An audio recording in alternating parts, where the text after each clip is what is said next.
This is the RPM Podcast, starring Eric Brennan, created solely to make women cry, Sam Ballard Jr., Therapy, lobotomy, Jesus, mix it all in.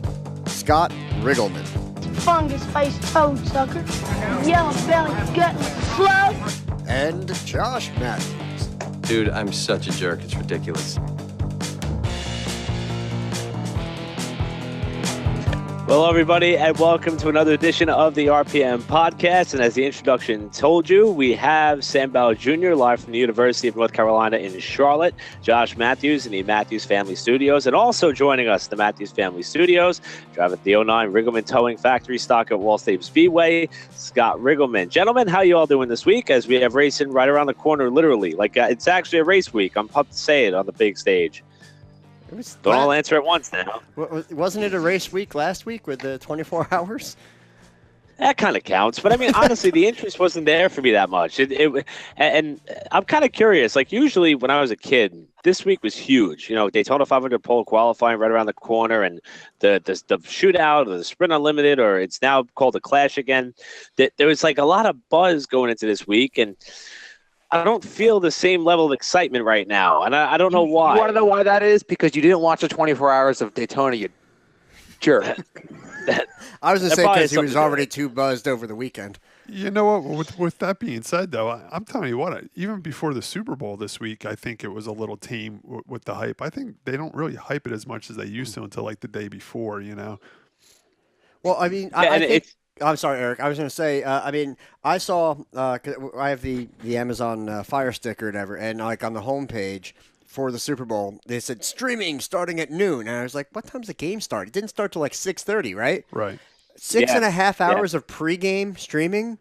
Like, it's like, to me, I don't care how much you love football. You got to admit, that's kind of overdoing it, right? I mean, you go through your player lineup and a couple sob stories about, you know, a player's family or something like that, and then you move on.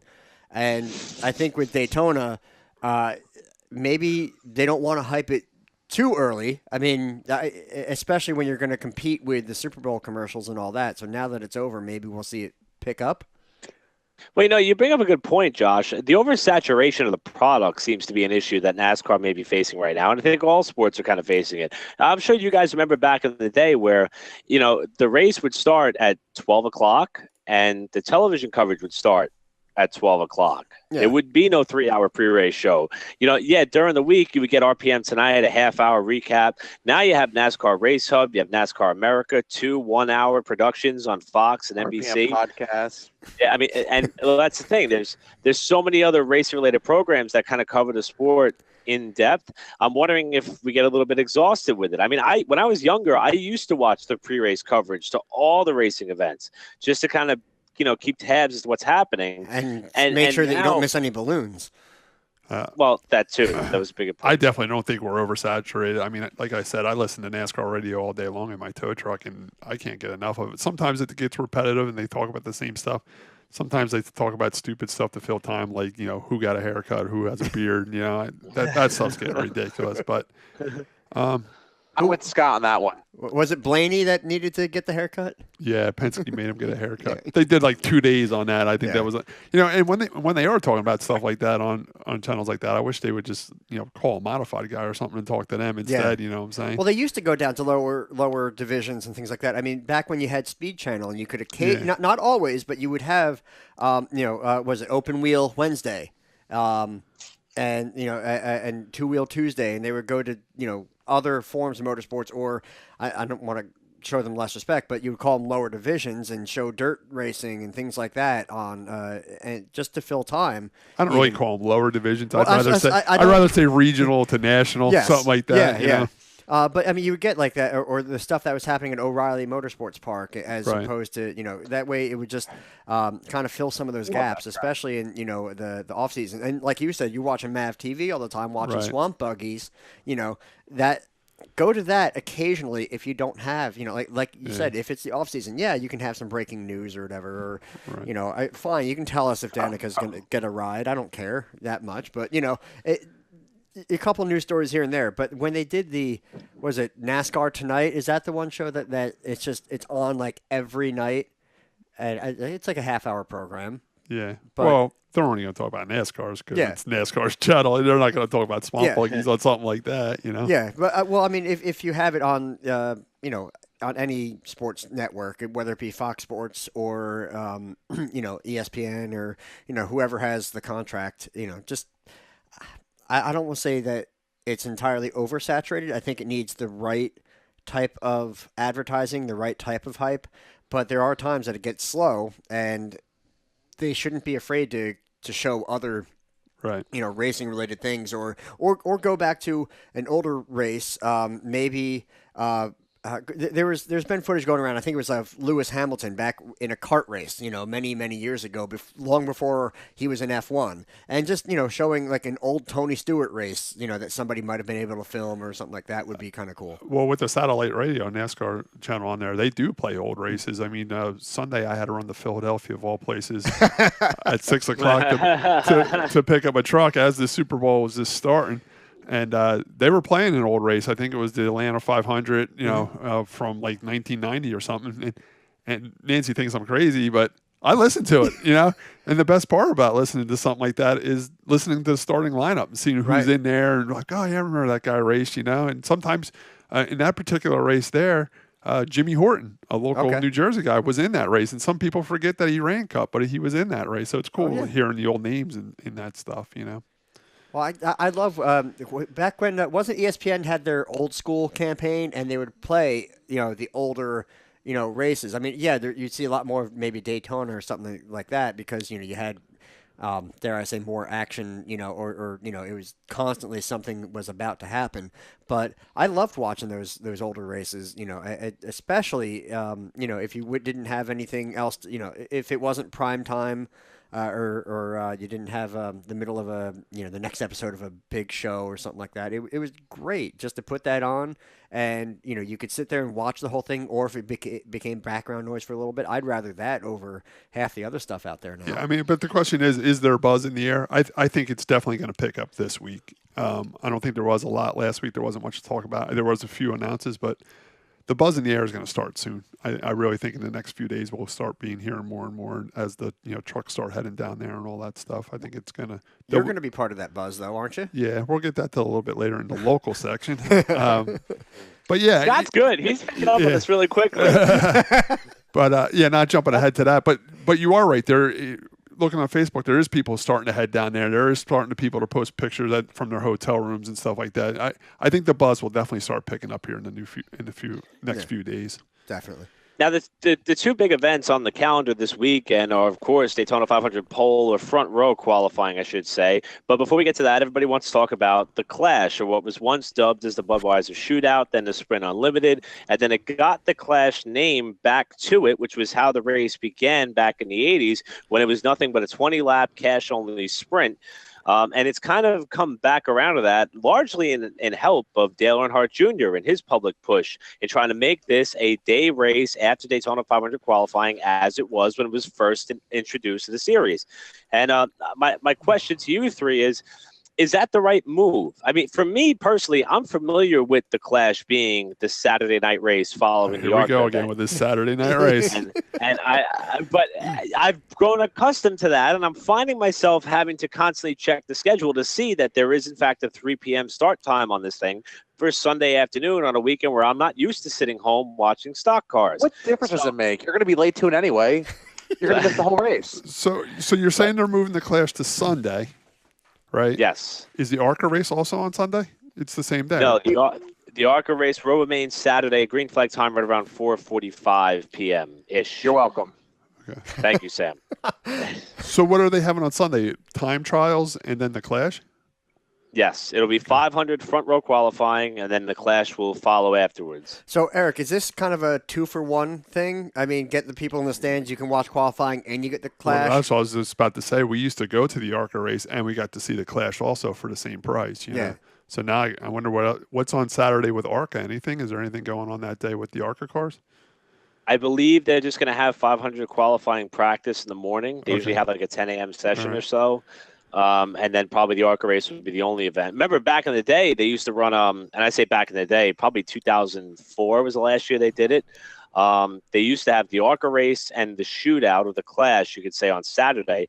And then Sunday would be 500 qualifying, and then they would have the four-cylinder dash series running.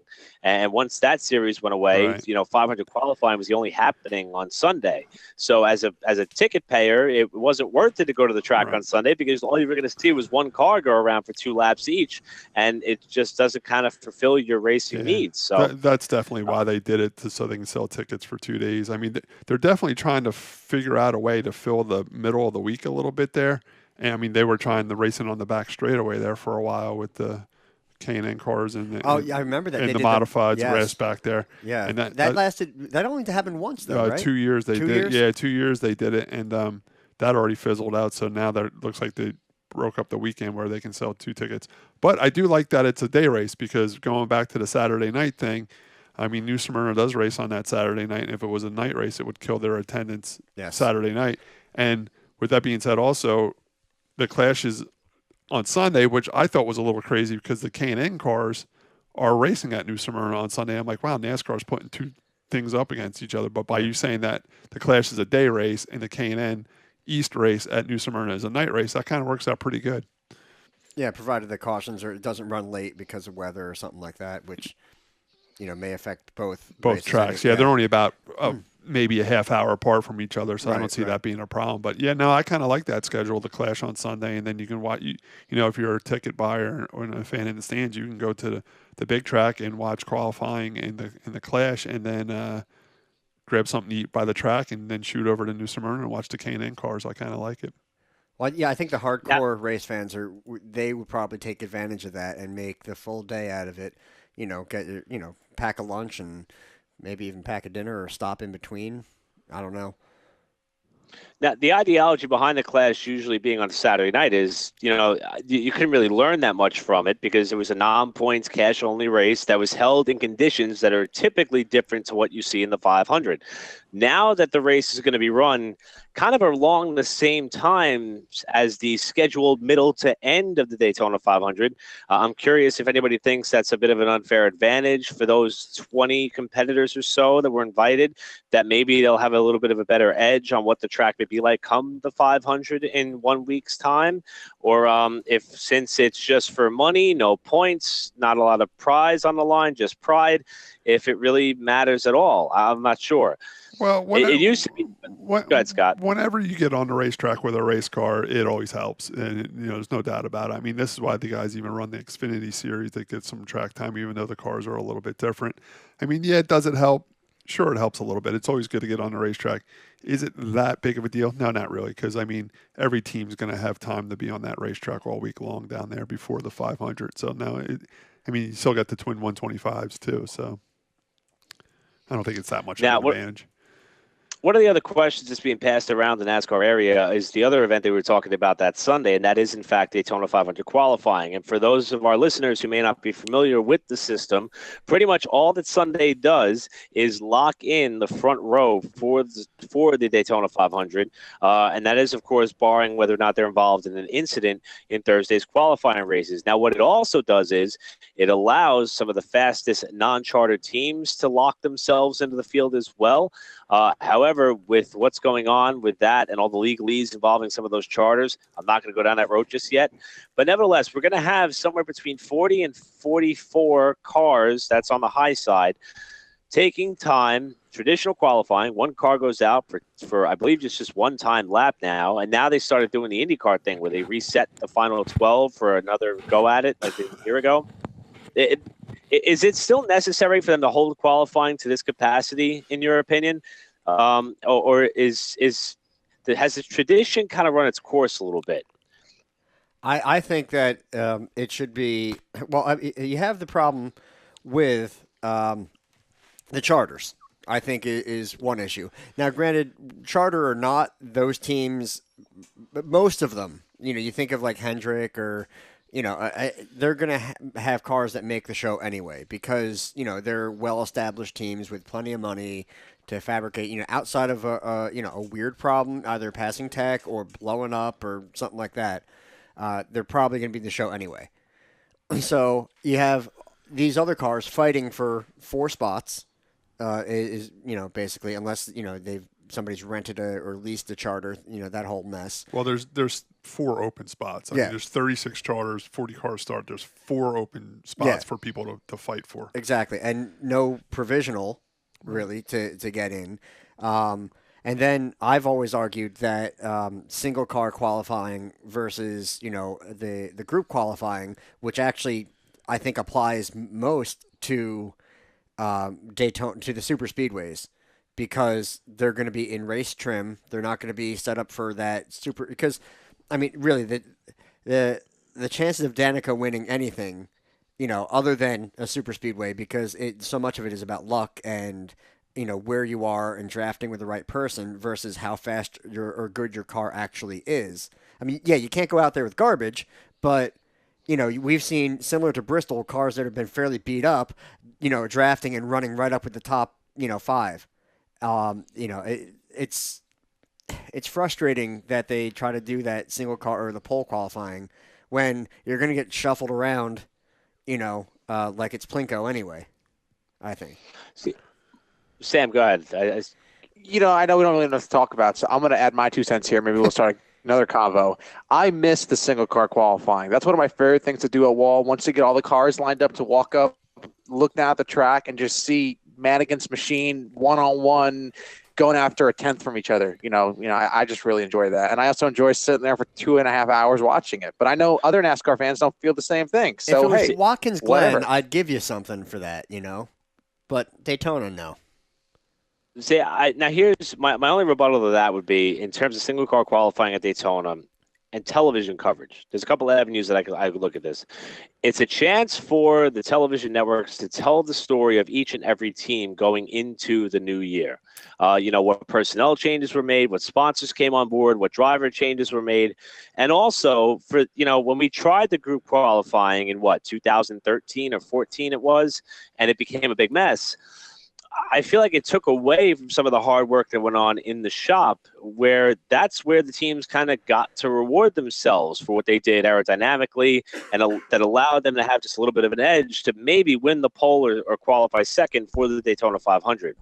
So that's why I'm not necessarily against the single car efforts on the plate track, specifically for the Daytona 500.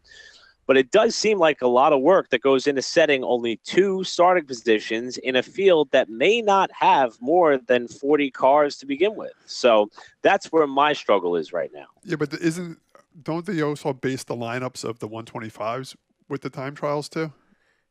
They do. So that's another reason for having them. Yeah, there was a couple of years where it used to be odd cars in race 1, even cars in race 2. Right. Then when we got involved in the owner points playing a role in setting those lineups, then it kind of shuffled around the ideology behind that. But here, I'll liken it to the Indy 500. And we have a couple listeners who listen to us nationally who are diehard IndyCar Series fans. We'll talk about what they've been doing in prep for 2018 in just a little bit. But remember, Indy 500 qualifying and practice used to span the course of 3 or 4 weeks. And it finally got to a point where they said, hey, we're down to 35 cars for a 33-car field. Doesn't really make sense to invest that much time, effort, and energy into running this thing. And I feel that the Daytona 500 is starting to approach that limit. The charter system killed it. Just killed it. Well, I think there's that, and that's where when you have 3 or 4 weeks of practice for one race, I mean, that's where I think it's easy to overhype it, especially when and Eric will go on for hours about the opening ceremonies for the Indy 500. but that's only 1 hour compared to X amount of weeks that they prep for. I remember that. I think that's too much, though. That whole hour. I think it's there's tradition, but I think it's getting tired. Back home again in Indiana. But here's the thing, though, with the pre-race stuff on TV. I mean, the people that want to watch it can watch it, and the people that don't want to watch it don't watch it. Yeah. And who watches IndyCar anyway? Not trying to be an ass. Who watches IndyCar anyway? I'm not trying to be an ass. Marisham Town. I do watch the Indy 500. Do I watch all the IndyCar races? No, I don't. Do I still enjoy the Indy 500? Thank you, Scott. I watch Texas. Well, Texas is a dangerous place to race. I watch Texas too. I do like IndyCars on ovals. Do I really watch them on road courses as much? No, not really. But Texas has been a very exciting race. It's dangerous, but that's probably their most exciting race of the year. And I will get into a fist fight with Eric Brennan about Texas being more exciting than the Indy 500. But I'm right. Just add some balloons. The Indy 500 is the greatest race in all of motorsports, and we'll argue about that when the time comes. Now, on the NASCAR side, there are some technological advancements and changes that were made in the offseason. Of course, they're down a pit crew member going into the year. And one of the biggest things that I overlooked completely until I happened to catch an episode of NASCAR Race Hub on Monday on Fox Sports 1, NASCAR overhauled the entire inspection process. Remember, that was a big deal last year, especially when you had guys like Jimmy Johnson and top-running competitors like Dale Earnhardt Jr. and other winners and potential champions, Harvick, Busch. They all kind of got caught in that pre-qualifying tech issue that took place because their cars couldn't get through an inspection. Was that the laser scanner that they had problems with? Yes, and now they're implementing a new system, which I don't even know the name of it yet, and I'm not going to look it up. It's like a digital arm or something like that. I thought was it the Eagle Eye? Yeah, it's something similar to that. It's a system that scans the entire bodywork and configuration of the car, and it displays a three-dimensional image of it, almost like a heat scanner. And it shows the areas of the car either in a red color or a blue color that either are too high or too low or too buffed out or too far indented. And the teams would have to go back and work on it that way. Now, before we overreact to this too much, I would say that keep tabs that on the Xfinity series, they began running composite bodies, and it looks as though that's going to be a push full time in 2019. And it sounds like rumors are that the Cup Series will be doing something similar, maybe to avoid all this high-tech inspection process. Now, Scott, you are an old-school, die-hard racer. Obviously, parity is king in top league motorsports divisions and series. Do you think that NASCAR is heading in the right direction by trying to cramp down and make sure that everybody is running the same type of stuff in terms of the bodywork? Or is that the wrong approach to take? Should we open up those parameters a little bit more? And that's what will make the racing and competition better. I'm curious what you think. No, I like that they're trying to keep it even and everything.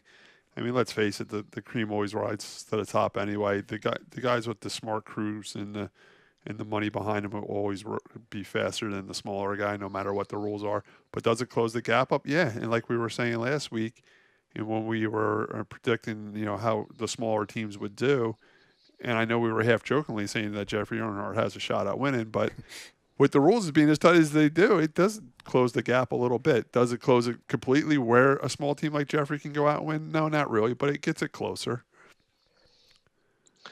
And Sam and Josh, if you want to chime in on that as well, I know that being innovative and the creative engineering is what founded the sport, but now that it is to where it is today and where it seems like that all you have to do to be faster than the other guys is simply outspend one another, perhaps to try to rein this in a little bit and make sure that everybody's running the similar type of equipment and body work and it's not being tweaked too much where it's a little bit fugazi. There's that word again, Josh.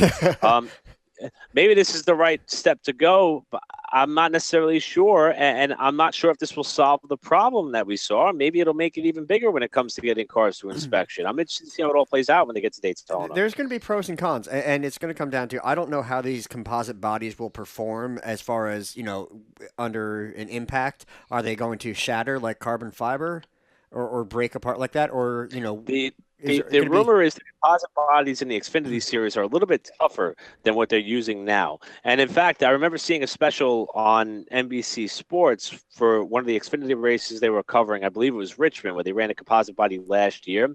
And the body itself actually has like these little they almost look like Lego bumps on them. It's a honeycomb structure. I remember reading about that. Yeah, exactly. But my question is more like after, you're talking about, cars with fenders, and they're going to hit each other at some point. It's inevitable. So, with steel, you could, get the baseball bat and the sledge out and, bend it back out, get it away from the tire and go back out and, maybe not win, but get some laps in. And here, if these, break apart, are they just, is that it? Or you can try to put some tape? They're going to have small sections of what they need, and they can just screw it on real quick. And so it's more like the Formula One or IndyCar changing the nose and wing. Yeah. See, I don't like that. I like I like this deal where a car could finish Yeah, it was always all cool beat to watching hell. someone pull in with this $1 million race car and they stick a baseball bat between the fender and the tire and they push it back out. You still might see some of that to do that, but yeah, they'll be using the Barabond tape and fixing it. And the other question is how alike. Do cars have to be, is there any play allowed between the manufacturers? Because that whole, sell on Monday issue, and they're trying to get back to the cars looking like they're street cars. Yeah, and I think they did a great job with that Camaro. I think it looks awesome. But with these new panels and this scanning system, what they have to meet, are you limiting, the look of the car? Well, I think there's going to be a scan for the Chevy and then a scan for the Ford and a scan for the Toyota. I don't think they're going to want to. They're not going to scan a Ford and expect it to show up like a Chevy. I'm sure they're going to. I just wonder how much it limits the room that the manufacturers have for designing or things like that. Or I still am angry that when you have not the Camaros, but you look at like a Malibu or something like that, and all right, fine. When they go out there with a front wheel drive Malibu, then I'll believe it. Right. Because obviously there's too much of a disconnect for me for the cars because it's whatever car they're trying to push for sales, and that bugs me. It's like no, show me your maybe not your pony car, but a real. A car that's going to have some power, not, your Ford Fusion. Right. Or at least they should make one Ford Fusion, like a GT Ford Fusion, with an 8-cylinder big horsepower, what I'm saying? I agree. It boils down to, I guess you can call me an official, it boils down to consistency and transparency within the organization that's doing it. Working for the WK, we have a new tire rule, not a tire rule, but a tire program where we purchase the tires from, Bridgestone or whoever deals the tires out. And then in the entry fee of the event, we give them tires. And a lot of people think that that's for the organization to make the money. However, it's just more consistency. We know everyone's on the same tire that's out on the track. We dealt with that at Wall Stadium with the factory stocks. Yeah. Although we were all running the same tire before that anyway. But I just think they're trying, and I have to give NASCAR that, because back in the 90s, the good old days in racing, when Jeff Gordon and Ray Abraham would kick ass all the time, that was the good old days because you had actual race car drivers and mechanics on the track, but it was who could cheat the most and not get caught. I think it's still that. Yeah, that'll never change in racing. I'm going to invest my $22,000 in this part of it, I mean, don't forget too. Aren't they limiting their engines this year too? Aren't they allowed to use 13 engines in the course of a season this year? I'm not as familiar with that part, but Eric seems to. That's something that they've done, or they've attempted to do on the lower series, and they are potentially going to bring it on up to the Cup Series. That's why you may see less burnouts after celebrations and wins. And also, Scott, the other thing that was a big topic of conversation is the pit gun leasing program that NASCAR will be implementing. It's $1,200 a race to lease the guns. I don't think that's a good thing to do. Listen, NASCAR's in this to make money. Going back to the body thing too, I heard you can only buy the composite body from 5-Star, and then some people tell me that Mike Helton owns a piece of 5-Star. So I'm so surprised. Yeah, right, exactly. So there are some things that make you go, and that's in fact one of them. But you know who I feel bad for the most? And I know this is probably prolonging it for the tire gun situation is Joe Gibbs. They spend so much money, time, energy to improve not only the racing world, but how much, think about that innovation kicks back to everyday life. And NASCAR is like, nope, screw you. You spend all this money and time training on this, give you this piece of crap. And how smart was Joe Gibbs to do that? Here we are. We just talking about how people outspend on the race car themselves. They said, all right, we're pretty much in a tight box with the race car now. What else can we do to go faster? We can make our pit stops faster. Right. Yeah. Let's spend some of this engineering time and money on our pit guns and make them better than everybody else's and beat them in the pits. Right, it was pretty smart on their part, I agree. And now here's the thing. Can they rent those guns to practice with?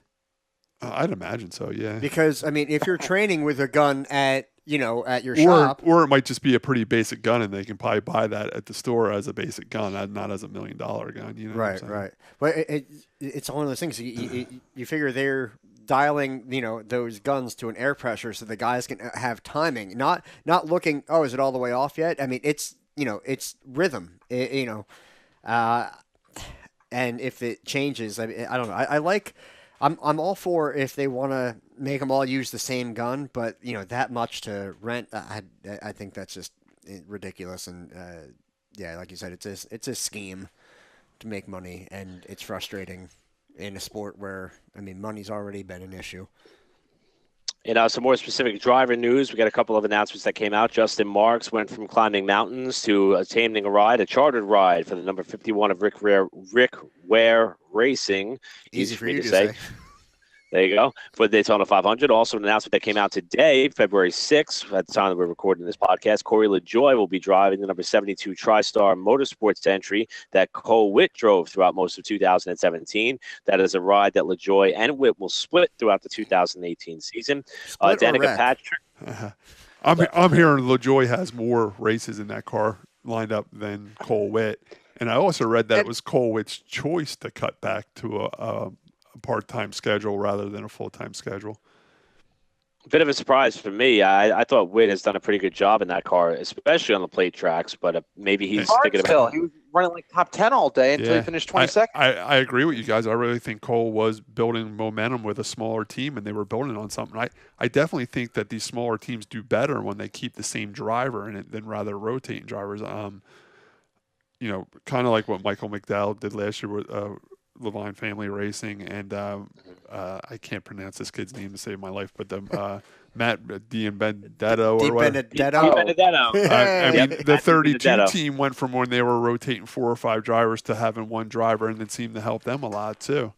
I read a little bit about Cole, and Cole said he was doing it for family reasons. He wanted to spend more time with his family, and he wanted to cut back a little bit. But I'm almost like, dude, if you want to cut back and be with your family, then get out and give Corey the full season. You know what I'm saying? But I'm sure there's more on the business side of what's going on. I'm sure Corey came with a sponsor, or maybe Cole Witt's sponsor wanted to cut back, and he was forced to cut back. I just can't see a young kid like Cole Witt who's doing very well, and I have met a few times, and Nancy actually was a part of his team a few times too when he was in the Xfinity Series. We got to know Cole a little bit, and he was a good kid.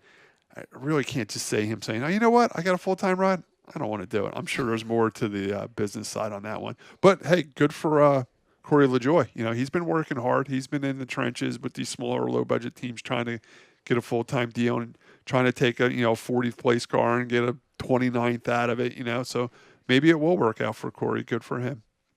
And that TriStar team is pretty solid for an underfunded team. I mean, they seem to have a good, consistent vibe going. So that's like, I agree with you, Scott. It's good to see. Yeah, a couple of years ago, we got to help Blake Cook at Daytona. Before he started the leaf filter team, they had leaf filter on the car and was involved, but it was a TriStar team, and I think the guy's name was Jim Smith that owns it or something like that. And he's an engine builder. He's an engine builder, and that team is he builds engines, and they were a bunch of hardworking guys. I like following that team, and they do very well for what they have.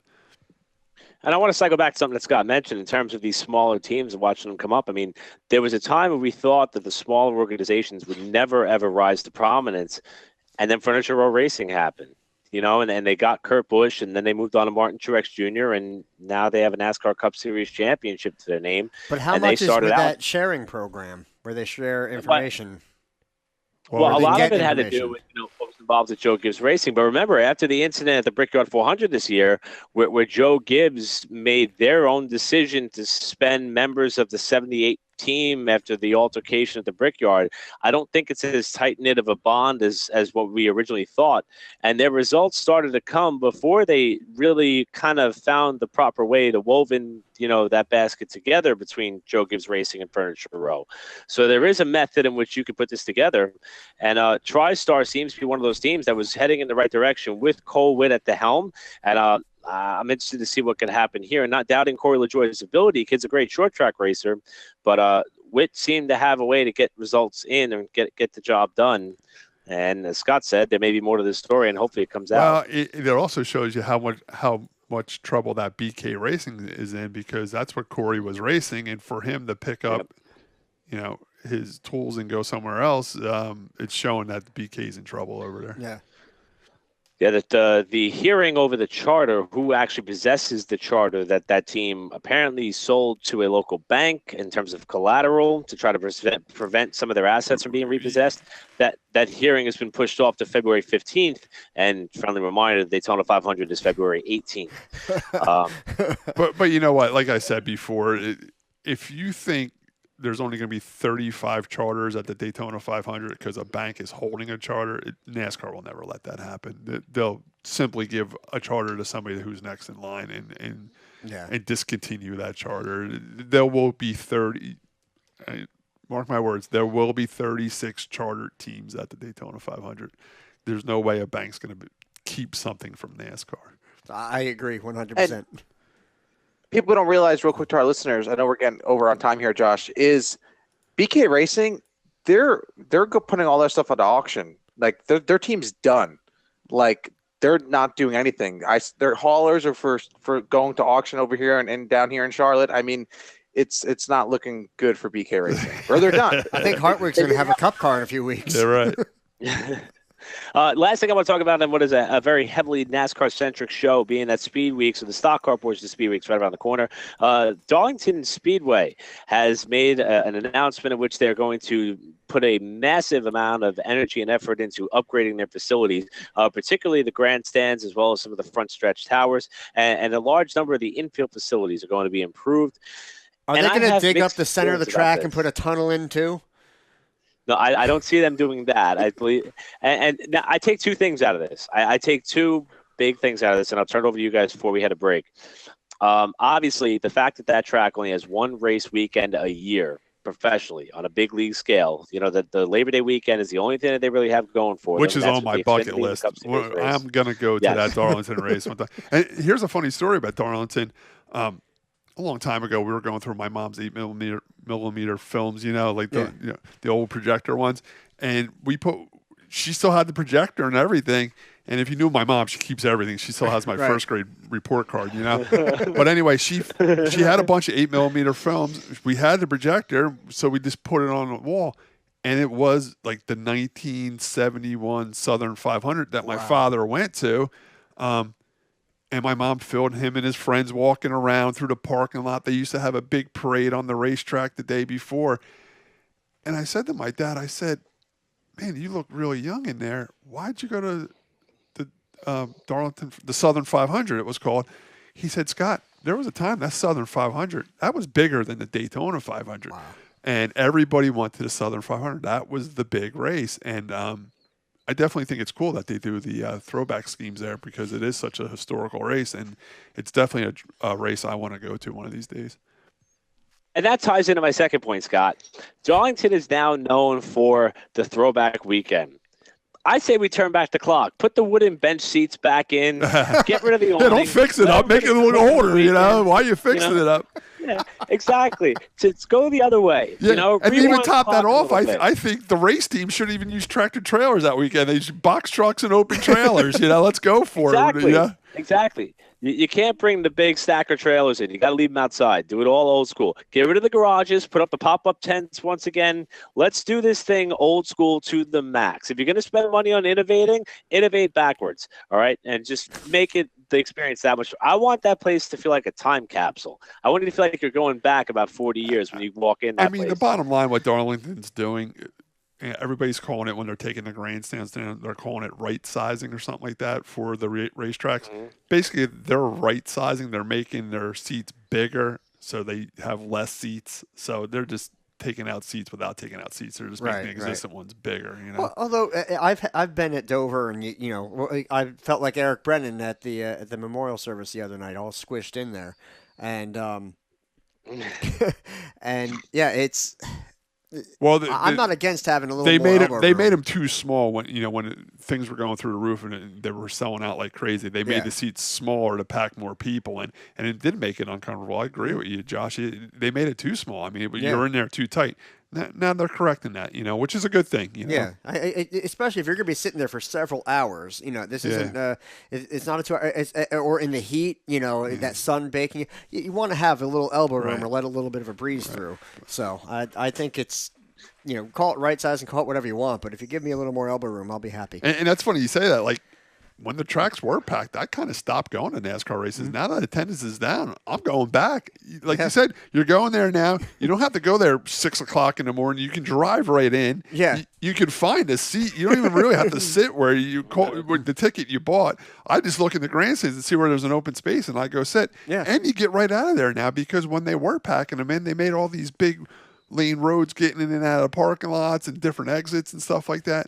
Now you get right in and out of these racetracks. Oh, yeah. It's great. Yeah, and they will still have local cops doing the traffic detail as well. Maybe so if there is a little bit of a line, they get you right through. Right. It's no problem. So it maybe the downsizing of that's kind of going on within NASCAR or the sport to some degree has a few benefits at least.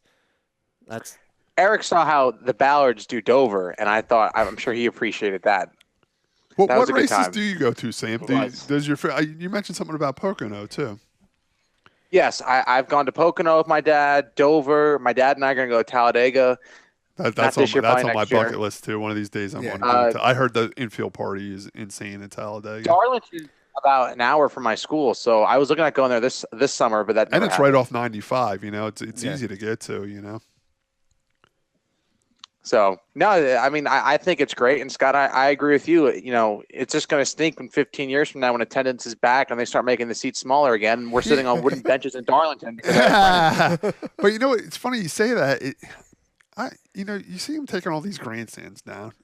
Why not just leave them up in case it does boom again? You know what I'm saying? Yeah, they're spending all this money taking them down.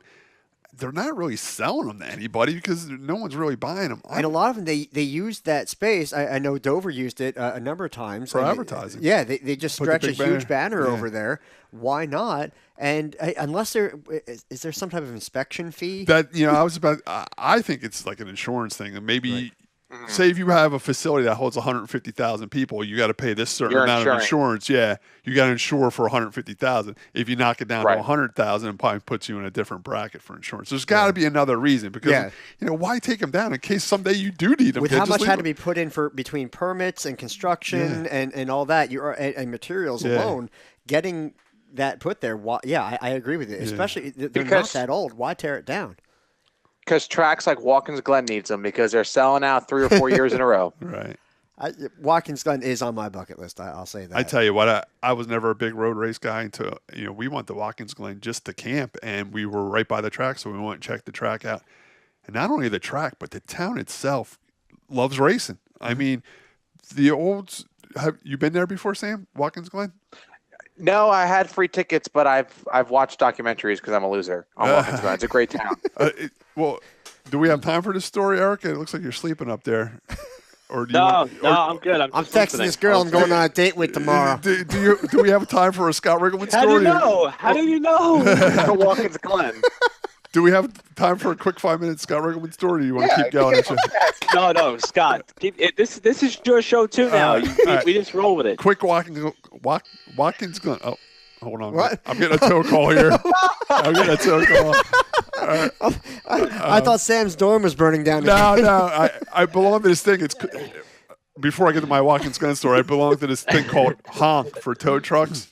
That's what you were just hearing. I did have the sound off my phone, but it still comes through that. It's like Uber for cars, but it's called honk for tow trucks. And when I get a call, my phone honks like a horn. So that's what you just heard.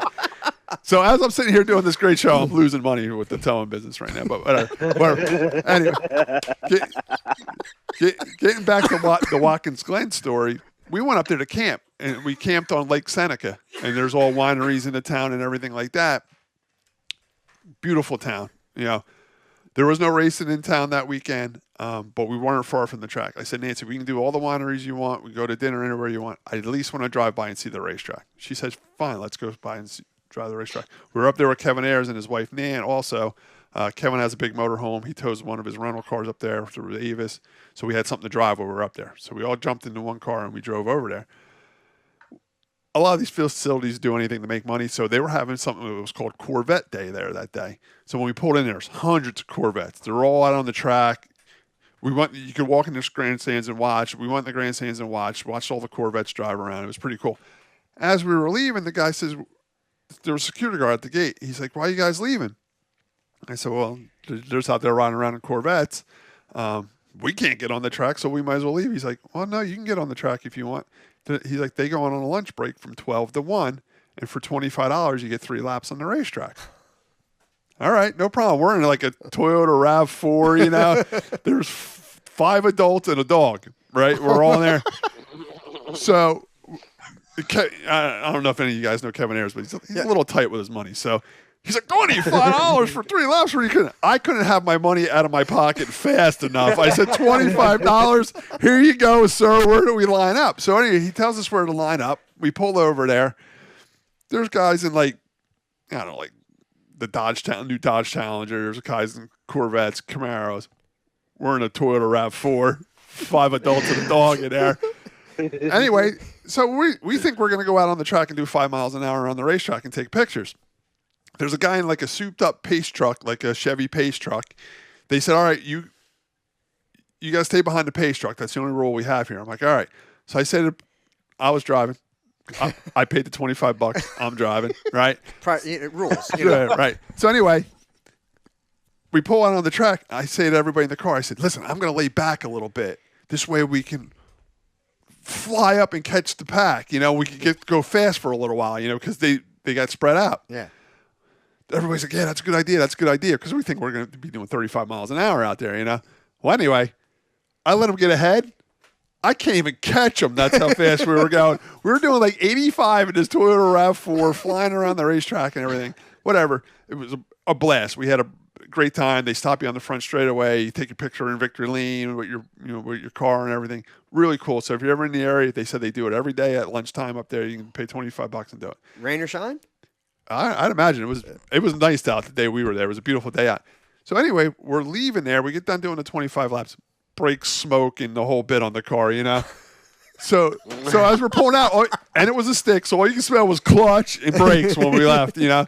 So the security guard says, "Oh, looks like you guys had a great time. I'm glad I told you about it." I said, "That was awesome. We had a great time." He's like, "Well, here's another pamphlet. Do you know there used to be an old racetrack here that went through the town of Watkins Glen before they opened the racetrack? You know, I'm sure everybody knew back in the early 1900s they actually raced through town. There was no racetrack there." Okay. They gave you a pamphlet of the map of the old racetrack. It's still there today. You can drive it. It's 7 miles a lap. Wow. Through the country. All those same roads were there. It was famous for this stone bridges that you go over and stuff like that. You go through Main Street of Watkins Glen, through the business district. There's still the start-finish line going across Main Street. We're the original, start-finish line. Just a real cool racing town. If you guys are ever in the area, not even on a race weekend, you go there. There's a museum that all the racing history. You can go to the Seneca Lodge. I mean, Eric's a Formula One guy, Indycar guy.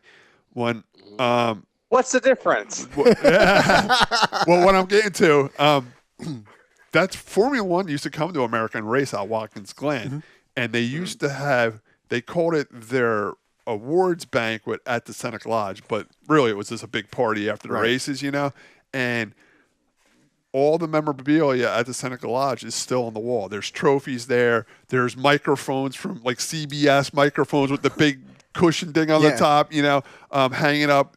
There's a lot of memorabilia from the racetrack at Seneca Lodge. We got to know the owner there a little bit. It's been family owned forever. He took us in the back rooms, like meeting rooms where Formula One would meet there, the officials, and pre-race and post-race and do everything. There's a lot. It's just a cool racing town. If you ever get up that way, check it out. I'm gonna go yell at Lisa when we go to break and tell her we're planning a trip there. And it is. It's a great place to camp. There's there's waterfalls and parks and stuff like that. It's called the Gorge. You can hike the Gorge. It's beautiful. All waterfalls. Seneca Lake. There's a dinner boat. You can take a dinner cruise on the lake. You can rent a boat and go on the lake. The weekend we were there was I forget the name of it now, but that Red Bull used to do it like when you tape cardboard together and make like these little boats and stuff. Oh, the Flugtag? Yeah, something like that. It was called that. That was going on at the lake. It was a big party. All these people got these cardboard boats. It's just a really neat town. You don't even have to go on a race weekend. And I can imagine it's even better on a race weekend when NASCAR is in town. You know, just a quick Watkins Glen story.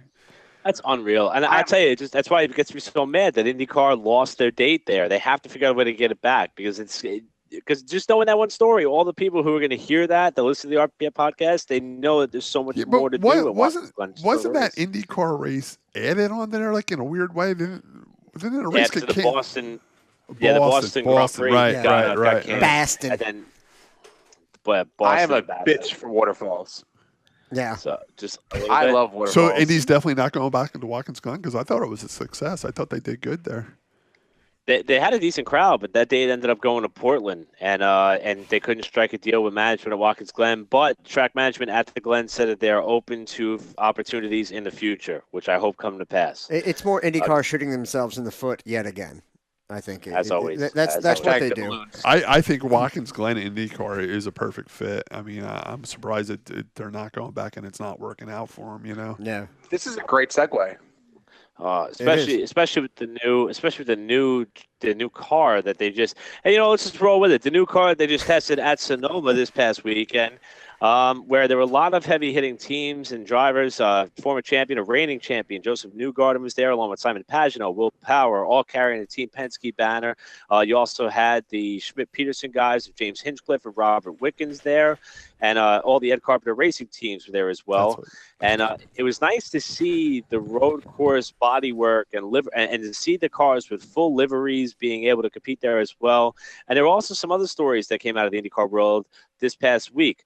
Josh, one of the big things that you're very passionate about is head protection in the open wheel cars. Yep. It was announced that Scott Dixon is going to be testing the windscreen, which looks as though it's a more advanced or more elongated visor that will sit in front of the driver's cockpit. He's going to be testing that at Phoenix with the potential of it being added to the cars in, if not all the races, at least the oval races for 2018. Formula E is looking at the Halo. The FIA is undecided on it. And IndyCar is testing out the windscreen. Are you happy to at least see an effort being made? I am, and I'm kind of curious if IndyCar wants to go, it may be trying to lean towards the windscreen instead of a Halo type device to keep the cars looking different because, like Sam said before, what's the difference? And a lot of people, no, seriously, a lot of, casual race fans or people that just flip through wouldn't know the difference. And I'm wondering if that's, in some type of effort to make the cars look a little different from one another. When that one driver got killed up at Pocono, I mean, I do like IndyCar racing on oval tracks, and I think Pocono is a perfect track to have Indy cars. When the one driver got killed, it was a shame because if he would have had protection over him, it would have never happened. Yeah. I was thinking back to the days when Big Daddy Don Garlitz put the top on top of his top fuel car for protection, and it worked very well. I thought maybe they can just go to something like that, Just a little bit more. It was like a hatch, kind of like you see in an airplane, like a fighter plane, where it would shut over top of them and it would open back up so you can get in and out, Or the jet boats even took that. Yeah, exactly. I think that would be perfect for IndyCar racing. I think it would be perfect for safety wise, but I think it's time to close the driver's compartment in Indy cars. Leave them fast as hell, leave them open wheeled, but just protect the driver a little bit. They don't need their head sticking out of the car. Those days are over. I mean, is it a macho thing that or because a lot of people cry tradition? I think it's a traditional thing, but it's time to move forward. I mean, it used to be tradition in NASCAR that you used a seat out of a school bus. You know what I'm saying? We don't do that anymore. Or open-faced helmets. Open-faced helmets. Let's move. It's time for IndyCar to close the cockpit of the car. Before fire suits? I mean, you think of Fireball Roberts, and him, being named Fireball and then dying in a fire because he didn't want to wear a fire suit. Do you know why he was named Fireball? I don't know that part. He was a very good high school and college pitcher, and Fireball was because he threw the ball so fast as a pitcher. It was like a fireball. You know what I'm saying? Okay. Yeah. But it is weird that he did die in a fireball, but a lot of people think that he had the name because of that, but no, he had the name before he died, and he was a college. I knew that he had the name before the. He was a pitcher in high school and college, and he might have did some pro pitching, but he chose race car driving as his professional career. But I mean, it was one of those things. He did not want to wear the Nomex, the fire suit, and look what happened. And now it's commonplace. I mean, I know you and I are looking at, I'm putting my Nomex on and then my fire suit. I mean, we talked at the motorsports show that Josh finally posted. We talked about enduro racing and how I've been going out to Pennsylvania and enduro racing. Out there, you don't have to wear a fire suit or fireproof underwear. And people look at me funny when I'm putting all that stuff on. I said, I own this stuff. I'm wearing it. You know what I'm saying? Yeah. I don't care. You don't want to wear it. You're making a mistake. And really, like, you're putting your life at stake for. I mean, yes, we enjoy racing, but I mean, what's the purse? I mean, what money are you going to walk away with? Is it worth it?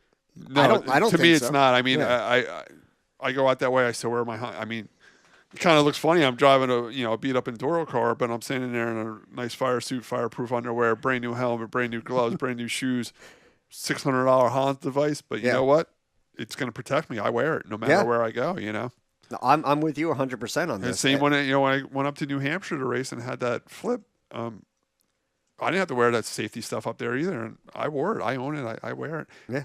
I like the Hans device. I don't even notice it's on, to tell you the truth. The first time I wore it, you do feel a little bit, but the side-to-side motion that I remember when it was first coming into play, and because it started with Indycar, I believe, and then when the NASCAR guys started wearing it, some of them were complaining they couldn't turn their heads. Well, as much, they did redesign it because when my first Hans device, it was fixed, so when you did turn your head, you could feel it tug.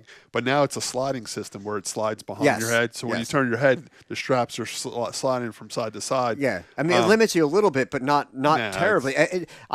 If you need to turn your head more than that, then you're not racing. The way I look at it, if you get into a race car at any speed, at any track, and you're not wearing full safety stuff, it's to the point now, I mean, I don't have the $1 million full containment seats like the $2,500 ones, but they do sell a good one for $700 now. Yeah. And I even told Nancy we got one for her car, we got one for my car, and we have 3 or 4 of the old style Kirky non-containment seats. She's like, well, what are we going to do with these seats? I'm like, I'm done with those seats. I'm never using them again. Yeah. And that goes back to the day when my father raced. He had fiberglass seats. Everybody had fiberglass seats. There wasn't aluminum seats. And when he got in a bad wreck one time, and the seat shattered on him, and he was all bruised up from it, cut up from the thing, and he moved to the aluminum seat, and we were done with the fiberglass seats. Now I'm done with the other side type of aluminum seats, and now I'm on to the full containment seats. Safety's number one in racing. I don't care what anybody says. Yeah, you got to put some money there, definitely. Yeah, it's time, tradition or not, it's time for IndyCar to close the driver's compartment and save lives. Same for F1. Yeah. I mean, now one of the other items that people were talking about in terms of tradition was the start times for the Formula One calendar, and it looks as though they're going to be pushing those times back. 3:30 local times. A lot of that will rotate or push over to 10 a.m. Eastern time starts, 10 or 10:30 a.m. Eastern time. That is something which many of us American Formula One fans are applauding about, right, Sam? Can't wait. I can actually sleep. And that was the big thing. Most of the races that took place over in Europe would go green around 7 or 7:30 a.m. when many of us were still recovering from the after effects of Saturday night, whether that be Scott or Josh. You mean you were, Eric. Exactly. Time out. If you haven't learned from the two of them over in the Matthews family studio, you always wear protection Saturday night, so you're ready for the F1 race Sunday morning now. Oh, my. So what time's the F1 race is going to start here in America? The vast majority of them should be going green around 10:30 a.m. Eastern time. Yeah, I like that. Now that's you good. You can wake up and watch it. Because how long does it? I know Formula One races are a lot shorter than say a NASCAR race, but did they go an hour and a half? How long is a typical race in Formula One? Say up to 2 hours. Yeah, but they also they have a decent, really great pre-race show. I mean, I don't know what they're doing this year because they don't have girls no more, right? Will Buxton, or right? You mean NBC? No, I'm talking about the Greek girls. Yeah, Scott, girls. Up when I was down. Sorry, I'm thinking girls, you're thinking guys, whatever. But that's your business. Poor Eric. But no, I like that. I'll wear a Hans device to get one of those Greek girls. But if you're saying that Formula One racing is going to start 10:30 on the East Coast in America, right. 2-hour show, that puts us 12:30. Then it's NASCAR Just time. in time for NASCAR. Yeah, it's perfect. No, that's perfect. That's great. Now NASCAR will move their time to like 3 o'clock and screw it all up, but whatever. Right. Or they'll start at 11 o'clock in the morning and be like, you got to pick one racing fan. You can't have your cake and eat it too. But, I think this comes down to Liberty Media doing what's best for They're playing America, to the American market. That's the American plain market. and simple. I think it's, blatant, unashamed, catering to the American market and trying to get them to watch. We're 2 World War champs. I mean, if we want to watch F1, damn it, we're going to watch F1, and we're going to get it when we want it. Not at 4 a.m. Damn illegals. How many races does Formula One have on their schedule? Is it a long schedule or a short schedule? Right around 20. Yeah, it's somewhere around 20, 21. I thought it was 18, but yeah. 18. Well, usually, the last couple don't matter. That was good, Sam. The last couple don't matter because you have the champion, about 4 or 5 races before the end of the season anyway. Typically, that's the case, at least in Formula One. Also, I'm not familiar with the story, but apparently Rubens Barrichello was recovering in the local hospital up by his way after a health scare involving a combination of a headache and perhaps a vein-related issue. Yeah, I don't have anything more on that. Details were kind of vague on that whole thing. I did see a picture of him, I believe it was yesterday, in the hospital bed, not in a hospital gown, in a regular T-shirt, posing for a picture with some family members. And, so it's good that he's doing well. But yeah, that was an interesting little tidbit. I mean, not that he's been as involved lately, but still. Now, before we turn our attention to Scott and his trip down south, I want to reflect one more time on this past week that many of us went through. There was a memorial mass for Cliff Krause, who was the promoter and pretty much the central part of what revived racing at Wall Stadium Speedway, a track which allowed all of us to build this connection to bring you the RPM podcast, who passed away relatively unexpectedly a couple of weeks ago. I must say, on behalf of everybody here, that memorial mass is one of the most beautiful things that I have ever seen in my life to honor the life, legacy, and memory of an individual. And I was fortunate enough to be given the opportunity to say a couple of words, and I don't even remember what I said. Thanks to Josh, I was able to relive a little bit of what I said. And there were a lot of other people there: Earl Krause, Gary Larson, my announcing, combatants at the track. Also, there were some people who got to work with Cliff throughout the years. And then, of course, there was an open buffet of all of Cliff's favorite foods, as promised, something that Scott mentioned on the show last week. And it was available to all. It was an unbelievable way. And in fact, it kind of altered a personal opinion of mine that, if and when it may be my time, that may be the way that I want to be remembered as I go forward. And I just want to it was one of the best viewings I was ever at. I wasn't even able to get into church. I literally opened the doors up, and it was so packed in there. I literally just shut the door and went next door to where the I don't know if you want to call it an after party, but it was pretty much an after party. Yeah. I just went next door where the food was, and I waited for everybody to come over there. A lot of people ask me what was Cliff's favorite dinners, and there was a lot. Well, and I took pictures of all the food there, so I would have answers for you on the podcast. I'm just pulling the pictures up now. I'll tell you. I did talk to Diane a little bit about the food. I thought maybe it was dinners that she cooked for Cliff, but believe it or not, it was all his favorite foods that he ordered from certain restaurants, and all the food was donated to the viewing for Cliff from his favorite restaurants, which I thought was pretty cool. I mean, George Andretta was there from Pete and Elda's. He bought up pizza, which was was Cliff's favorite. That went pizza. fast, I think. It did go fast. I can polish one of them all by myself. I went after the pancakes and the bacon from Perkins was one thing that I was going after. That's what I mean. And the barbecue spare ribs, they were from Big Ed's Barbecue, which is right up the street on 34. They had grilled cheese. I got it right here. Yeah. We had chicken enchiladas. I'll tell you, the food was amazing. And on the what it was typical buffet setup with the sternos and everything, and they had little name cards in front of the food for what food it was and what restaurant it came from. The chicken enchiladas were from Chili's. Pork fried rice was from Golden East Garden, which is a Chinese food place that Cliff ordered from. Same with egg rolls. He must have liked the egg rolls because they had egg rolls there too. Eric Graham liked them too. Yeah, I did see Eric Graham there. They had baby back ribs from Big Ed's Barbecue. Roasted pork from Golden East Garden, which is another Chinese place. So Cliff liked Chinese food. They had chicken parm, ziti bolognese from Frank's Pizzeria. See, I did my homework there. They had linguine and Eric, you should be taking notes. Yeah, linguine and clams. Sausage, peppers, and onions. Cliff had a lot of favorite dinners here, by the way. Here's what Josh was eating all night. This was all from Perkins. They had pancakes and bacon from Perkins, cheeseburgers. Those were good. There was a little note on this one. Cheeseburgers. He ate one at every track he went to. So he was a a lot of people do that. They go to different racetracks and sample the food. He liked to try all the cheeseburgers.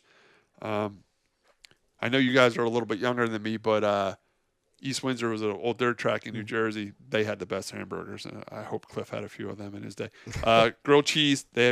He must have loved grilled cheese. Chicken crispers from Chili's. And then they had desserts. I noticed there was a lot of Oreo cookies. There was Oreo cookie cheesecake. Yeah, they had candy bars like these peanut chews. Peanut chews was brownies. his favorite. Peanut chews, Nestle Crunch was his favorite candy bars, Diane said. And he loved cheesecake, and he had cookies, brownies, you name it. It was a good time. It was a hell of a way to celebrate a life. And I mean, that it encouraged everyone to talk. Cashews too. Did you notice the whole? Yes. And they had to be whole. Bowls. They had to be whole cashews. They weren't like the half ones or the pieces. They were whole cashews. Quick Scott Riggleman tidbit. Do you know why you never see a cashew in a shell? You know, you buy peanuts. Because they grow in a fruit. They grow in a fruit. Yes. I always heard the shell was poisonous, like poison ivy. There was I can look up a video and I'll do it during the break. There's a channel called Smarter Every Day, and he showed you where a cashew came from. It's actually an edible fruit, and then they take the nut out of it. I always heard that it was you couldn't buy it in a shell because the shell was almost like a poison ivy. If you touched the shell, you got a rash. That could be. People are allergic to peanut butter, so I'm sure they can be allergic to cashew, and there is such a thing as cashew butter, believe it or not. Oh, it's so good. So yeah, I mean it was a very well attended thing. Like I said with Cliff Krause, I knew it was gonna be. Right. Wow, a lot of people from the racetrack. You know, yeah. Tell you the truth, I only met a couple people from his family. It was mostly racers. I did get to talk to Andrew a little bit. I spent a couple minutes with Andrew. He did tell me that he did work at Supreme for 7 years under his dad, so he pretty much knows how to run the place. Yeah. And he did introduce me to Cliff's longtime secretary. She was standing with Andrew most of the time, and she's staying on board with him to help Andrew transition into running the place. I think we're in good shape. I think Andrew's going to do a great job. I spoke with Emily, and she said they're determined to keep everything going between the track and the business. And I with everything that they're experiencing, going through right now, I give them so much credit because I mean it's an incredibly difficult time, and they're going to persevere through this. And I think they have the best attitude possible for it. And I'm trying to find the right words for it, but I think they can do it. I think that they have a good mindset, and we talked about last week. They're not flaunting anything. They're humble. They're down to earth people. Yeah. They want to get down and get their hands dirty and make things happen. Yeah. And I'm just keep thinking of them and wishing them the best. Yeah, we just continue to think about Diane and Andrew and Emily, and honestly, I think Diane wrapped up the mess as perfectly as you can, telling a story about as soon as they got home and they finally were able to get themselves to a point where they were able to get some sleep. Some point throughout the day, the power went out in the house, so threw the clocks all out of whack. And she said that when she woke up at one point, she noticed the clock was reading 10:27. And although 27 was known as Cliff and then eventually Andrew's race car number, 10:27 also happened to be their wedding anniversary. Isn't that crazy? Kind of helped. It's crazy how you do get signs like that. Yeah, if you're ever going to get me to believe in an afterlife or anything like that, I mean, seriously, those are the stories. I mean, you can't help but wonder. And that was Cliff saying, "Don't eat all my egg rolls." It was the perfect way to end such a somber evening, and it kind of lifted the spirits for everybody to move on to what was next, and that's what we're going to do here as well. And we do have one other note that we want to get to. We told you about TQ driver Mike Titeback, who actually turned 50 years old just 2 days ago on February 4th. There was a lot of love and support, as there has been over the last couple of weeks, and Spike was injured in the day one portion of the indoor races at Atlantic City. Still no update on his condition specifically. As a matter matter of fact, the representative from the Atlantic City Hospital in which Mike has been treated in, on behalf of Mike's wife, Renee, has continued to request privacy as they go through this difficult time. Renee, though, however, was out there as well, along with the public, trying to help, encourage additional prayers, love, and support for Mike as he continues what we hope will be a positive and potential road to recovery. And our thoughts and prayers continue to be with Mike and his family. And as tough as it may be to turn from the facts that are at hand in terms of knowing that Mike is still in pretty rough shape, we do begin to start to see reports that come out in terms of maybe trying to prevent some of these situations that we have seen as of late in terms of the indoor shows. And Scott, this was something that you mentioned the last time on. Obviously, the New Jersey State Police plays a huge role in all forms of motorsports in the state of New Jersey. But with the indoor circuit kind of looping around from Pennsylvania and upstate New York and a few other areas, it's hard for them to take full control of these type of events. And it looks as though they're trying to do just that. There was a report that came out saying that they're looking to mandate containment seats for all open cockpit race cars, as well as additional roll bar padding and a few other changes they may be making in light of what we have seen. And there is a common denominator here, and that is we're seeing drivers get hurt a little bit more and a little bit more often. And photographer Jim Smith pointed out that through his discussions with Jim Murdoch, these cars are now 2 seconds faster in these indoor tracks, which have not changed since 2003. And that's a progression of the sport, but it's also increasing the likelihood of injuries. So, gentlemen, I'm not sure if you believe this is the right direction to go. Is this the type of change that needs to be made? Is there more changes to be made down the road? We have a while. Albany is this week, but we'll have some time before the indoor season kicks off at the end of 2018 to really go over some of these issues and maybe prevent some of these things from happening.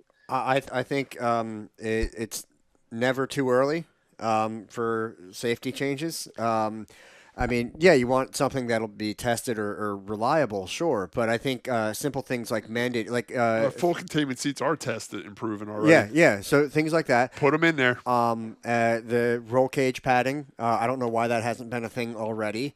And the factor stocks are in the rules. It says your cage is supposed to be 3 inches above your helmet. Right. And I know, if you got driving somebody else's car or something like that, all right, fine. There might be a little bit of room for play, but there doesn't seem to be a rule, at least that I'm aware of, that dictates the height of the cage on a TQ. And plus, with the TQs, they're known for running a wing. So when they do flip and have the wing acts as the protection and it absorbs a lot. And absorbs in the cushion. And now that they don't have the wing on indoors, and I don't think a wing would be a good idea in indoors, but there's nothing to take that cushion when you do flip. It's a sudden impact, and it's hard, So they need padding, padding and make a minimum height requirement above the driver's heads, and I don't care if you have to have guys running around with some type of device. Even if they made like a bolt-on halo for the indoor racing, maybe like a 6-inch riser you can bolt onto your existing cage. This way, if you have the same, most of these cars are getting built purposely for indoor racing now, so you can raise it up. But if you do have an outdoor TQ and you want to run it indoors, maybe they can make like a bolt-on riser for the roof or something like that. To give you a few more inches up top. They got to do something. They can't keep. I think we're up to 4 guys getting hurt. We can't keep doing that. We still got 1 race to go. So especially in this day and age, with how far safety has come, and to see these type of injuries. Again, we're going back to like Ronnie Mullen. Broken back and broken neck. He's walking. It's I did talk to Ronnie at Cliff's Viewing. Ronnie's very upbeat. I did get to sit and talk to him for a couple minutes to see how serious his injuries were. Whenever you're having an injury with a back or a neck, it's serious. But Ronnie was telling me from a scale of 1 to 10 on his back, his fractures are a 1, which is very low, which is great. He the best type of breaking your back that you can. Right. You're right. But still, I as soon as his neck, he has fractures in his neck. Scale to 1 to 10, he was telling me it was a 3, which is still scary, but it still hurts. But it's not a 10, so let's be thankful for that. And Ronnie's telling me he's feeling pretty good. He says he does have pain, but he's on a doing good with his recovery. So thank God for Ronnie. That being said, I definitely think because the one race is in New Jersey and the other races are in, well, there's a couple races, Trenton and Atlantic City. The other ones being in Pennsylvania and New York, where the safety rules are relaxed a little bit. I think Lenny Salmons should, whatever New Jersey wants, that's what the other two tracks should adapt. Don't be like, all right, well, you need a full containment seat in New Jersey, but in Pennsylvania, you run whatever you want. Because then you're going to have nobody show up for New Jersey. Right, and right. everybody No, show up for the others. if it's a safety thing in New Jersey, then you might as well make it Pennsylvania and New York. Yeah. And by me working a little bit with Lenny with the, judging Miss Motorsports, Lenny's a professional. Lenny Salmons is by far one of the most professional guys in racing. He has Kevin Ayers as a race director. Kevin's been around racing forever. I'm telling you, they got the right people in place. They know they have a problem here. They're going to fix it, and they're going to do a good job. I really feel that they will get it turned around and fixed. It's something that we're going to have to keep our eyes on, especially with Albany being this weekend and then with the indoor season continuing to ramp up at the end of 2018. It'll give them enough time to kind of fully review and investigate all that has happened. And again, the cornerstone of this all is that we're really hoping for the best possible outcome for Mike Titeback and his family. We're going to fully shift now to a much more positive note. And Scott, you're one of the many that is up here getting set to head down south. Of course, we want to give a shout out to all of our members of the Garden State Quarter Midget Racing Club, many of which have already begun to descend down south to compete on the USAC sanctioned quarter midget event that will be down there this weekend. But for you, Scott, you're going down to Bronson Speedway once again, something which you've done before. Are you excited to get back into the car and competition? Has this been a long time coming, or it just hasn't set in yet? No, it's set in. I mean, we loaded up tonight. Weather's supposed to be bad here in New Jersey tomorrow. Plus, you had enough time waiting for Eric, so yeah. I got everything loaded up tonight, so it was nice to just to drive the car up in the trailer felt good. We did prepare pretty good for this race. I mean, we've been working on the car since Turkey Derby. We did make some modifications that I could beef my car up from the Wall Stadium rules to the rules. We put headers on the car instead of stock exhaust. That we have to run at wall. We got to run 2 1/4 inch exhaust. Down there, we're allowed 3 inch exhaust. I put 3 inch exhaust on. At wall, we got to run an open rear. Down there, we can lock the rear. So I put a mini spool in the car and lock the rear. Wall, we got to be 3,300 pounds. Down there, I can be 3,200 pounds. So I took 100 pounds of lead off the car and lightened the car up to 3,200 pounds. Yeah, I'm excited. The weather looks good down there. I just looked at the forecast before. On Saturday, when the big modified race is there, and I'm also racing, it's supposed to be 81 degrees during the day, 61 degrees at night. Sunday, I have another race on Sunday at Bronson Speedway also. There's a 30% chance of rain showers there, but that's common in Florida. Yeah, especially for Florida. Yeah, it rains every day. It rains every day. I'm sure we'll get the race in. But for some reason, if Bronson gets rained out Sunday, we have a plan B. We're going to shoot over to New Smyrna and watch the K&N race that night if they can get it in. I do have the schedule of events for Bronson. If people don't know, Ann Young is the owner of Bronson Speedway. She's a Riverhead girl. She grew up on Long Island. She was married to Chris Young, who was a racer for many, many years. They would come to Wall from Turkey Derby. They mainly ran Riverhead. He started in the figure eights. She actually bought the track for her husband as a retirement gift when he retired, and must be nice. Yeah. Well, they owned a place in Florida by Daytona, a condo by Daytona. She wanted to get her husband a retirement gift, so they had another business when he did retire. She bought him a racetrack. How cool is that? You want to talk about relationship goals? Yeah. So, wifey goals. Unfortunately, her husband passed away shortly after they purchased the racetrack, and she's been soldiering on by herself, and she's doing a real good job. How great of an idea did she have? She calls it the kickoff to Speedweeks. It's the weekend before everything starts at New Smyrna for the modified guys.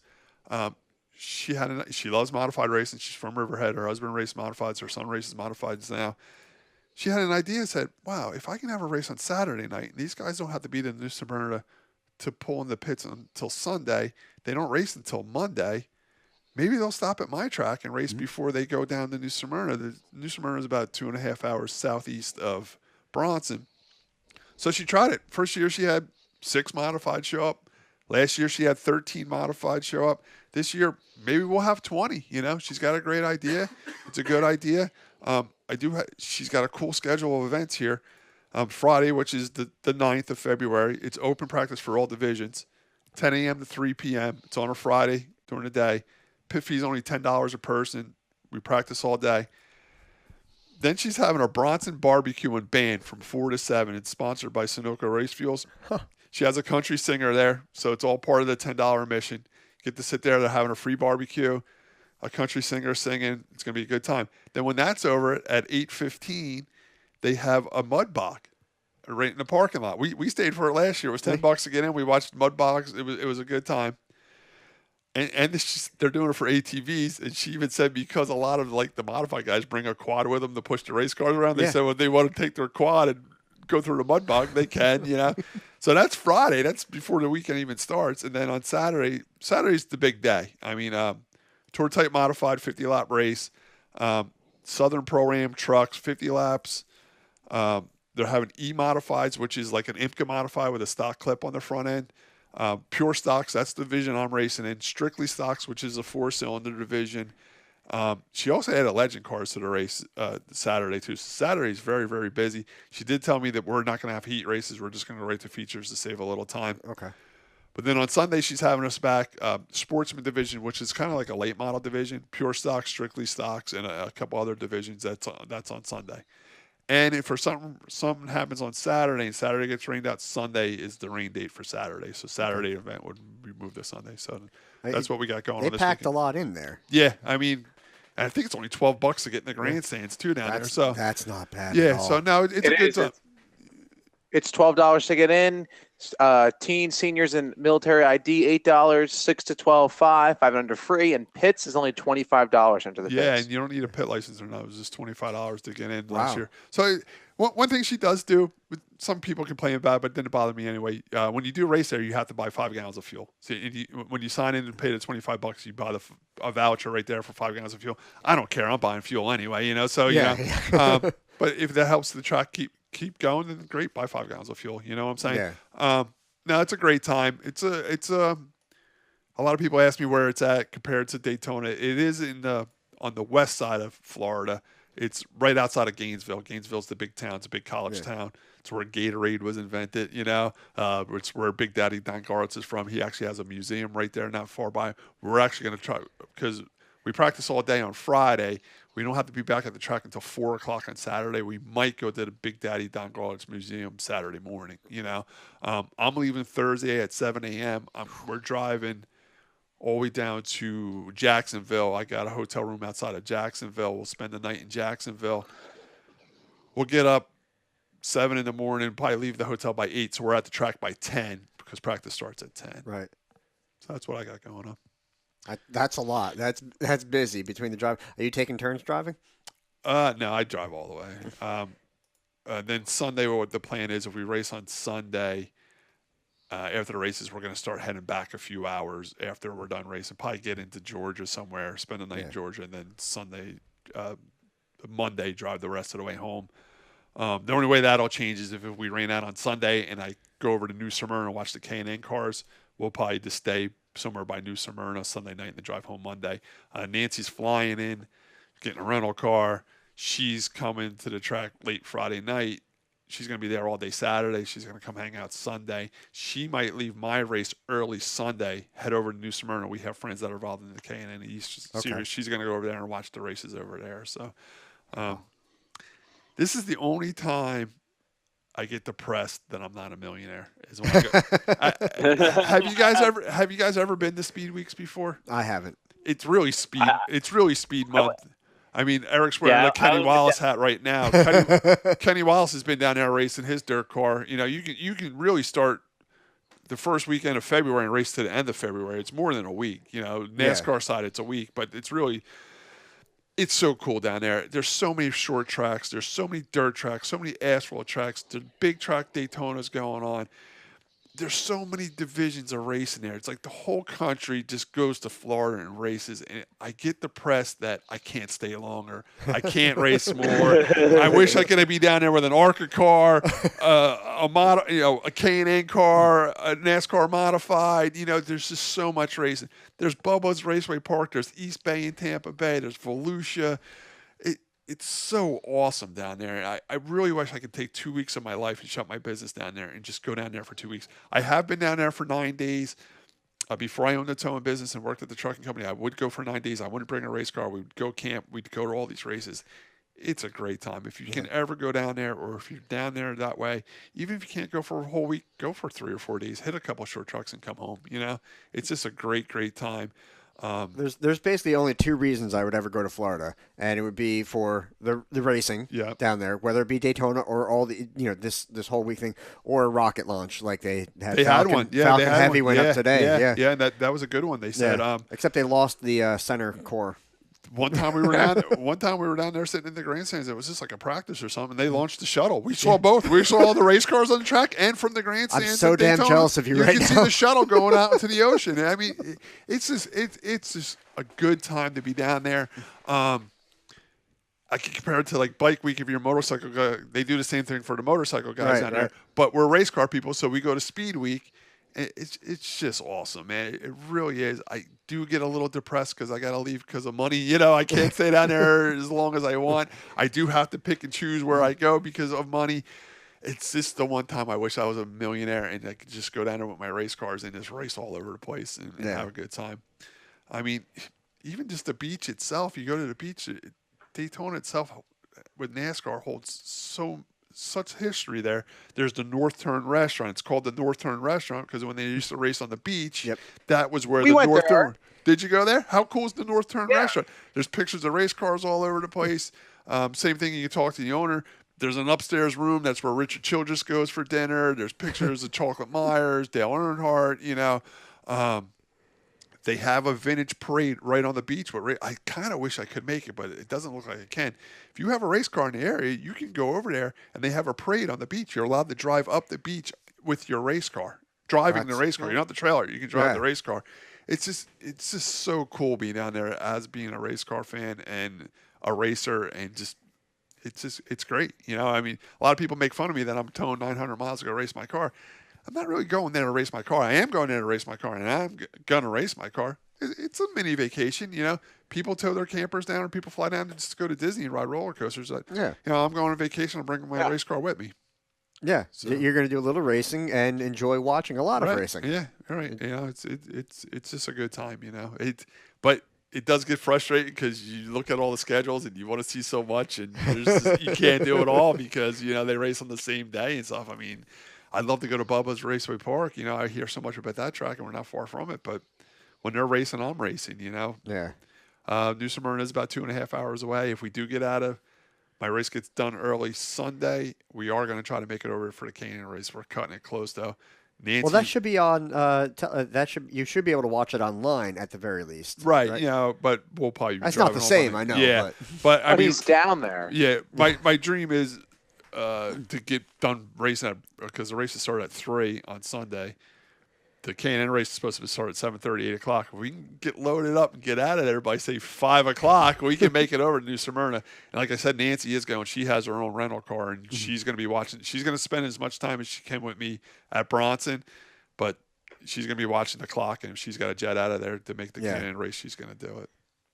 Scott defines what it means to be a racer. Yes. I mean, he wants to try to run everywhere he can. He wants to try to see every race that he can. I love it.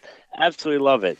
Now, the big question is, Scott, are you going to make it back in time for the live show at River Rock? Oh, yeah, without a doubt. I mean, I'm telling Riggleman Towing is going to be closed from Thursday to Monday. I'll be back to work Tuesday. River Rock's not until that Sunday. So, yeah, I'll definitely be there. And hopefully I have some good stories to tell you, too. So you will be back for the live show, and you'll also be back for the podcast show that we'll be doing in 1 week's time as well? Yeah. Oh, yeah, without a doubt. Yep. Oh, thank goodness. Eric's like, I might not have to show up. Yeah. No, Tuesday night, you want to do the next one? Yeah, I can be Yeah. I'm looking forward because, I mean, we got we have Tuesday, we have the 500 show, which, that's going to be, we're starting, I think, at 12:30 on Daytona 500 Sunday. And I'm looking forward to it. It's going to be a lot of fun, and there's going to be so much to talk about. And I can rant about Danica for half of it. Well, Eric must have a different show list than we have because he skipped right over. There was a Danica story on there, and he skipped right over the appearance of her car. I think Thank you, Scott. Yeah, he does that to a lot of the stuff that we put on there. Yeah. He's a cherry picker and an Indian giver. It should be the Eric Brennan show. Eric Brennan and his bitches. That's what the show should be called. I don't know if people don't listen at home. one thing we do is we set up a show list, and it gives us something. I don't know why we set up a show list. We kind of veer off from it pretty quickly. So we go with a show list, and it said Danica's car, appearance of Danica's car, and someone put next to it fugly. That's a Sam thing, right? That was a Sam thing. Yeah. So he's twisting my arm. He's saying it's fine. I kind of like the car. I think it's neat looking. I think it stands out. I'm a superstitious guy. I don't eat peanuts at the racetrack. I don't have $50 bills in my pocket when I race. His car is not green either. My car is not green. Green's and Dennis' car is green. It's green as these chairs. It's a bright green. I think it looks cool though. I mean, it looks great. I hope she's not superstitious because it's going to bring her bad luck because it's green. But I think the car looks great. I think her being near Stenhouse will bring her bad luck. I don't think that's going to be a problem. I think that's another non-story. I don't think it's going to be no. I don't think it's intentionally be a problem. I think that he's just going to hit stuff. I still think that he's kind of overrated. Yes, he's won, but I think that he. I'm not a big Ricky Stenhouse fan either. But you put him in a car capable of winning, and he wins. Mm-hmm. I think the reason why he's been in a few wrecks with this in the Cup the last time, I think he's really trying to make a Roush car fast. I don't think I think Roush has fell off a little bit, mm-hmm. and Ricky's still trying to. I mean, he won twice last year, right? Once or twice, right? Last year was it? I thought twice. Twice, yeah, it was twice. He got 2 wins last year in a car that maybe is not capable of winning. I think the reason why Ricky finds himself in trouble sometimes is because he has to push that car because it's missing a little bit. I mean, it does more than Trevor Bayne. That's true. I can't argue that. Am I a big Ricky fan? Called out. Yeah. I mean, I'm not a big Ricky fan, and I do think he does crash a lot. But I mean, he won those championships in the Xfinity Series, and winning championships is very, very hard.